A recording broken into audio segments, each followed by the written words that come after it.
I'm Claire and welcome to my channel. So today's video is a perfume declutter. I'm not really a huge declutterer. I don't tend to do declutters that often. I do them about every 6 months. But there are sometimes just some fragrances that I just don't end up reaching for, and I sometimes pick them up and then I put them down again. There's something about those fragrances that makes me not want to wear them. And those are the fragrances that I tend to end up decluttering. I want them to find better homes. I want them to be enjoyed and to be used and loved. And if they're not going to be loved with me, they should definitely be passed on. So a few of these have already disappeared from my collection, but I'm just going to talk you through the reasons why I decluttered them, and with the ones that are still left, just the reasons why those are going. So if you haven't seen me before, I'm Claire and I make videos all about fragrance. So I do content about perfume science, perfume history, perfume psychology. I'm currently profiling some perfumers in some videos, and I also love doing fun perfume tags. So if that kind of thing interests you and you haven't already done so, then please do consider subscribing, and please also press the like button if you do enjoy this kind of content. So let's see which fragrances I'm letting go of. So the first fragrance is Loverdose by Diesel. So I absolutely love the bottle. I really like that kind of purple heart. I love that it sort of makes me think of the early 2010s. It does completely take me back to that time period. This was my signature fragrance around 2017, 2018. And really I've not worn it regularly since then. It's something I've just held on to because it had memories attached to it. And because I really did love it at one point, but it's something that I've just kind of moved on from. I've grown out of it. The last time I wore it, I just didn't enjoy my day with it. And that's really what prompted me to declutter it. I really feel like this fragrance is something that was me in my past. And I think that's really a reason why it's gone. So if you've not tried this, it's something that has a lot of licorice, a lot of anise. It's very sweet. And it's sort of along the lines of something like Black Opium. It's really not exactly the same as Black Opium. There's more citrus, there's less vanilla.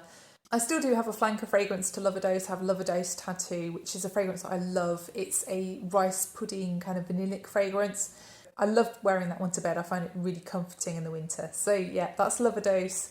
Gone from my collection, but not forgotten. So the second fragrance that I'm decluttering is also already left, and that was La Petite Robe Noire, and it's the EDP variant, and it's from Guerlain. So I bought this one last year, and it was really a replacement for another fragrance that I'd finished off. So I finished off the EDT flanker Plissée from this line, and I loved Plissée. Plissée was a really easygoing, easy reach kind of fragrance. I used to wear it a lot to work.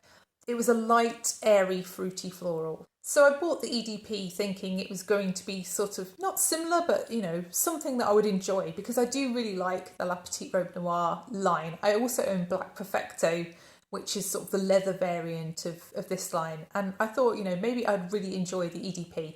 I had tried the EDP, but a long, long time ago. It just wasn't how I remembered it, and it wasn't really something I wanted to reach for. And because I wasn't reaching for it, I just ended up decluttering it. So yes, I've decluttered La Petite Robe Noire by Guerlain. So the next fragrance is one from Thierry Mugler. This is a really old fragrance. I think this came out around 2009, 2010. And actually I really did enjoy this fragrance. I just ended up not really reaching for it. I think the reason for that is because it's kind of a summer feeling fragrance, but it has a wintry opening. So this fragrance is called Eau de Star. And this fragrance was gifted to me by a YouTuber called Anita. I don't think she actually makes videos anymore. I know she's active on Instagram, but I haven't seen her make a video in a long time. Anyway, so Anita said to me that she didn't really wear this, and she didn't tell me which fragrance she was sending me, but she just said, I'm going to send you a fragrance. So this one turned up one New Year, and I remember being really excited when I received this because I'd never heard of it, and I was really curious to try it. And actually, I really did enjoy it, but I just never got into the habit of wearing it very regularly, and it was just sort of something that sat at the back of my collection and I ended up forgetting about, I guess because nobody talks about it on YouTube because it's so old, and so I was never really reminded to wear it. But Eau de Star is a really beautiful fragrance. So it opens with patchouli. It's like an upside down angel. So it opens with patchouli, and then as it dries down, you get kind of a watermelon sweet feel. It's quite honeyed, it's even a little bit powdery. But yeah, just a really nice fragrance. And I just felt guilty that it was sitting there and I wasn't wearing it. And I thought somebody else could really be missing this and really want this in their collection and really enjoy it. So I just ended up decluttering it. but it was lovely of Anita to send that one to me. So yeah, that's Eau de Star, had that one for 3 or 4 years, I think, by Thierry Mugler. So the next fragrance was an impulse purchase back in March. I saw this in TK Maxx, I saw it on the shelf and I thought, I've never tried it, I've heard loads of people talk about it, I'm going to grab it. So this one is Lolita Lempicka's Sweet. So yes, it is sweet. So this was described as a cherry fragrance, and I had in my head that this was going to be a nice, sticky, delicious, sweet, really fruity feeling cherry. And it just isn't. This is very much a kind of more artificial cherry chapstick kind of cherry. But there's also quite a dense powderiness to this. So you definitely feel the original Lolita Lempicka DNA, but it's kind of presented in a slightly different way. So yes, it's makeup-y, but it's also got a real warm sweetness to it. There's cocoa listed, and I think that's what's coming off as very, very powdery to me. It's just not me, this one. It doesn't work on my skin. I don't think this smells good on me. And I also don't get a lot of longevity out of this. I get maybe 3 or 4 hours if I'm lucky, and then it's kind of gone. So I think this one just has to leave. I wouldn't say don't try this. I think if you are someone who really likes powdery fragrances, this could be a winner, but this just doesn't do it for me. So that's Lolita Lempicka Sweet, the EDP. So the next fragrance is really difficult because this is one I got in PR and I haven't spoken about it because I just simply don't like it. And it's really difficult to talk about fragrances when you just don't like them. I find that, if I buy something and I don't like it, I don't really want to talk about it. So when I'm gifted something, I also don't want to talk about it. But I guess I have to talk about it. So this one, I'm afraid, is just a straight declutter. And I feel really ungrateful, but I just don't like it. So this one is from Banana Republic and it's called Tuberose Overdose. So this was gifted to me by So Avant and it came in the same collection as Monday Rose. And Monday Rose I've had on my tray this month and I've been really enjoying it. It's really a lovely fragrance, but this one I just cannot tolerate. So this is, really presented very nicely. It comes in these little slide out boxes. The presentation for these Banana Republic fragrances is really good, considering the price point of these, which I don't think is that expensive. I think they're about £35-40. They're not expensive. Anyway, so great presentation. Comes in this really nice kind of peachy, orangey coloured bottle. So far, so good, right? So the problem I have is, there are several, but let's just go through them one by one. So first of all, it's called Tuberose Overdose. For me, this is more of a tropical floral fragrance with some peony in the opening, and also I get a lot of fruitiness. So I do get some blackcurrant, which is listed. But I would say the blackcurrant here, when you smell blackcurrant in nature, it's almost more about the leaves than it is about the fruit. Here, I don't really get the leafy smell at all. It's just straight up fruitiness. This, for me, the tuberose is present, but it's not a creamy tuberose. It smells almost a little bit bubblegummy, but really it's just a kind of floral hum, really. It's not really that distinctive. My major problem with this one is that it's got ambroxanide in it. So I'm really grateful to this fragrance in a way, because this is something that's been bothering me in lots and lots of fragrances that I've tried. And I never knew what it was until this fragrance. And that's because Banana Republic are good enough to list quite a lot of things that aren't normally listed, I think, in fragrances. So ambroxanide is something that I'd never really heard of. And when I started looking into it, I realised that that's what I'm smelling in lots of other fragrances that I absolutely hate as well. And I guess that's why I just dislike this one. So from beginning to end, I can smell this ambroxanide. And really, to me, it smells like a woody hairspray, a metallic woody hairspray. And this fragrance note is quite often used alongside greener fruits. So things like apple, things like melon even sometimes. I think I've smelt this in a few fragrances. So I think I've smelt it in Erba Pura. I think I've smelt it in Oud Ahmar, I think it's called, the Swiss Arabian dupe for Erba Pura. I've smelt it in a few Afnans that I can't remember the name of. And I've also smelt it in another fragrance that I've got in PR, which I will talk about at a later date. And sadly, I'm not really enjoying that one either, unsurprisingly. So with this fragrance, it's just a straight declutter. I can't help it. I just don't like ambroxanide, and I'm not going to lie or say this is the most amazing fragrance on the planet, because I can't like this because of the ambroxanide. But I am grateful to Banana Republic for revealing that that note is in this fragrance, because that's really helped me in future. And I would really love to see fragrance companies be more open with the types of super ambers that they're using in the base of their fragrances, because that would really help me. If I could just screen out everything with ambrosanide, I could stop wasting my time smelling things that I'm just going to hate. So yeah, Banana Republic Tuberose Overdose, just not for me. So the next fragrance is one that I got in a swap. I switched Lemon Dulce by Chopard with M, and she gave me in return Dandy or Not GA by Dossier Fragrances. So this fragrance I honestly really enjoy. I think it's a beautiful fragrance. I think it's really well done, really well constructed. So this is a citrusy tea fragrance, but it's got a lot of cardamom. I feel like the cardamom and the tea are really the stars in this fragrance, but it's also super woody. It's got a nice warm woodiness and a slight spiciness, and it also smells a little bit resinous to me in the dry down. I don't think resins are listed, but I really do feel like they're there. This one, the problem I have is it's eternal and it's very strong. And actually, when I spoke to Em about this, she said that she decluttered this for exactly the same reason. She loves the smell, but she just finds it a little bit overbearing. I think this fragrance, even though it's unisex marketed, I'm under no illusions that I feel like most people would gender this as masculine. I don't tend to gender fragrances, and I really do love the smell of this, and I would love to smell this on someone else, but I just feel like it's way too strong for me. It's just such a punchy, long-lasting fragrance, and that's a good thing for a lot of people. But I'm someone who has a sweet spot. I like about 8 hours out of a fragrance, and then I like to change it up, and I can't change it up with this one because I can still smell it a week later in my washing basket. But yeah, the few times I've worn this year, I just haven't enjoyed wearing it because it's just oh so strong. So that's Dandy or Not GA by Dossier Fragrances.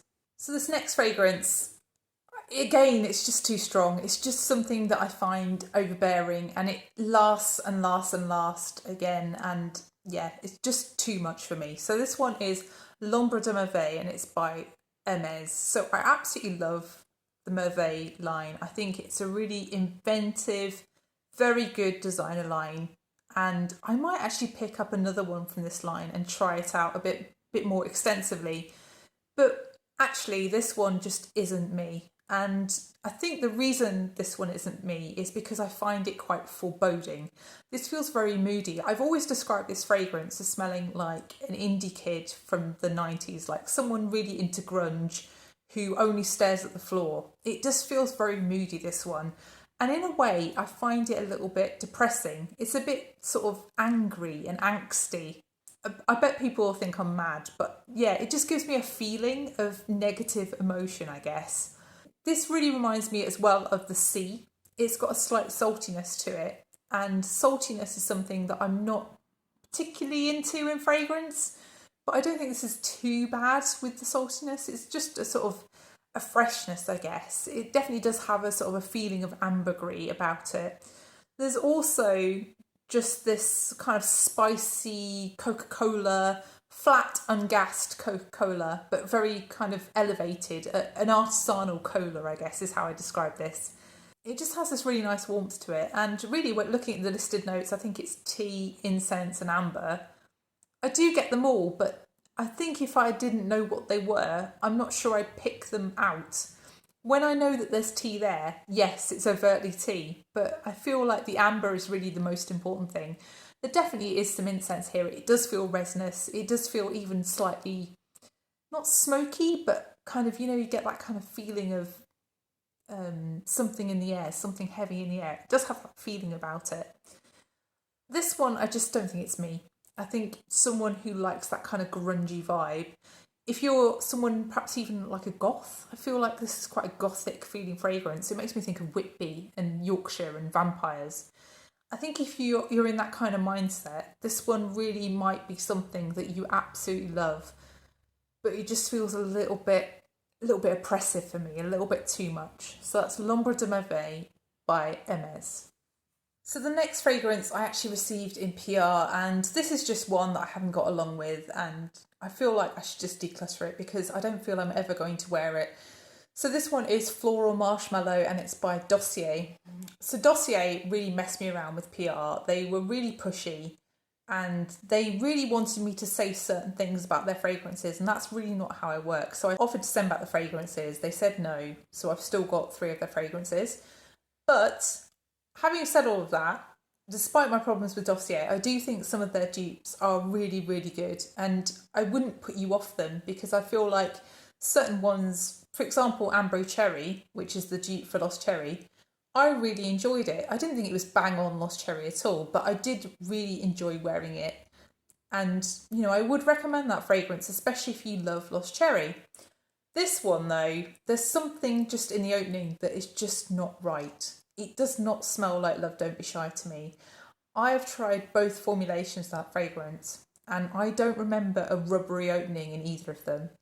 And this has a rubbery opening. I've been trying it on and off over the last 2 months, willing it to change and to transform into something beautiful, and the opening is still quite rubbery. The dry down though is really quite nice. It's very sweet and it is something quite fluffy feeling, but I just feel like I've got perhaps nicer marshmallow fragrances in my collection. Actually, most notably, I really enjoy the Guimauve flanker from Reminiscence. I love that one. And that's just got so much more progression, so much more interest in that fragrance that I just can't see myself ever thinking, it's a Dossier day, I'm going to wear floral marshmallow. So that's the reason this one's going. But, you know, I've read about this fragrance online, and there are people saying that there's lots of batch-to-batch variation with these Dossiers, and that this Dossier has got worse over time. It used to be really, really good, and now it's not quite so good. So, you know, I don't know what the truth is, but this one just has not impressed me. So that's Floral Marshmallow by Dossier. So the final fragrance is also one that I got in PR. I guess, you know, when you get things in PR, you're not choosing them. So the likelihood is you're not going to love them. Actually, I do like this fragrance. I think it's actually pretty good, but it's just not a scent profile that's very me. So this one is Rahisia, and it's Oud Mangifera. So I actually reviewed the entire range of these fragrances. And when Rahisia originally contacted me, they offered me a full bottle of one of their fragrances, and they said, can you just choose one and we'll send you those and send you the samples at the same time.